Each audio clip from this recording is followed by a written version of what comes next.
Women are commonly affected by thyroid conditions.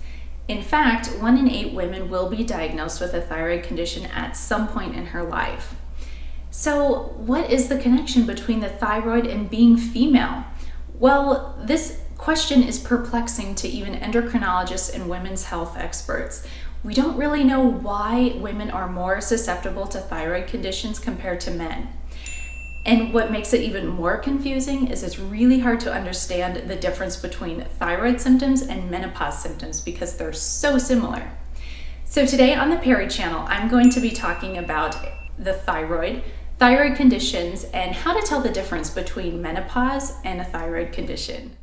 So first of all, let's talk about what the thyroid gland even is.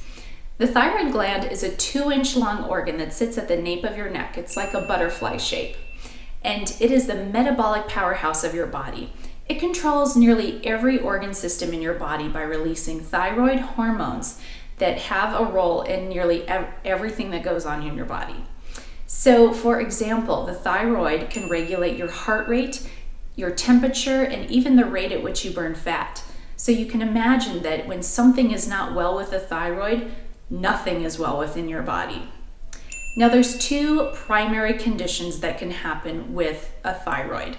You can have hyperthyroidism, which is where you have an overactive thyroid and it produces too much thyroid hormone. Or you can have an underactive thyroid where it produces too little thyroid hormone. It is really common to see hypothyroidism in menopausal and postmenopausal women. So let's take a look at what hypothyroidism is caused by and the symptoms that are associated with it. One of the most common causes of hypothyroidism in the United States is Hashimoto's thyroiditis. This is an autoimmune condition. So in an autoimmune condition, your immune system attacks healthy, normal cells, thinking that they are foreign.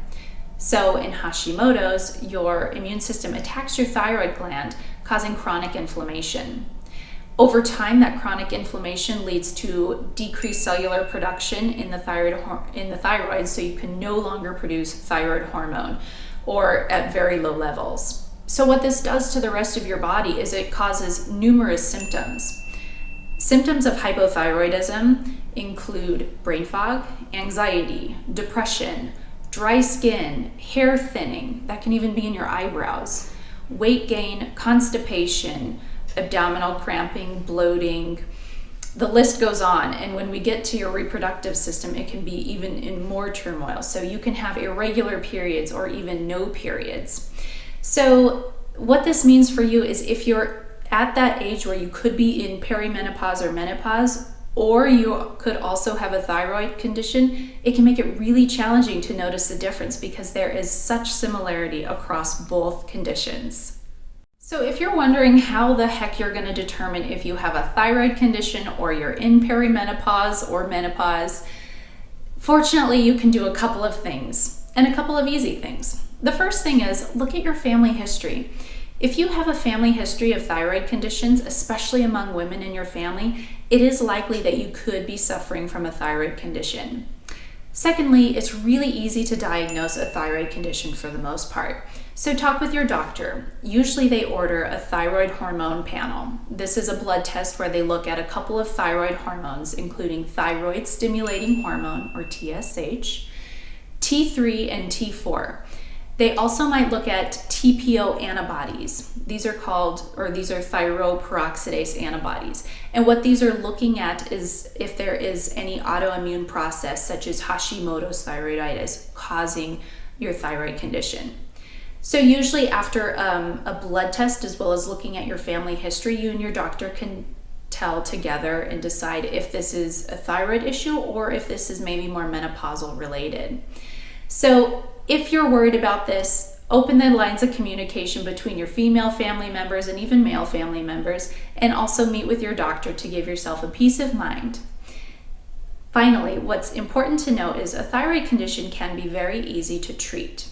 Usually, if you do have hypothyroidism, your doctor will put you on some form of medication, usually a synthetic form of thyroid hormone, in order to increase your thyroid hormone levels. Now that's of course if you have hypothyroidism. If you have hyperthyroidism, the treatment is a little different, and your doctor will talk to you about all of your treatment options.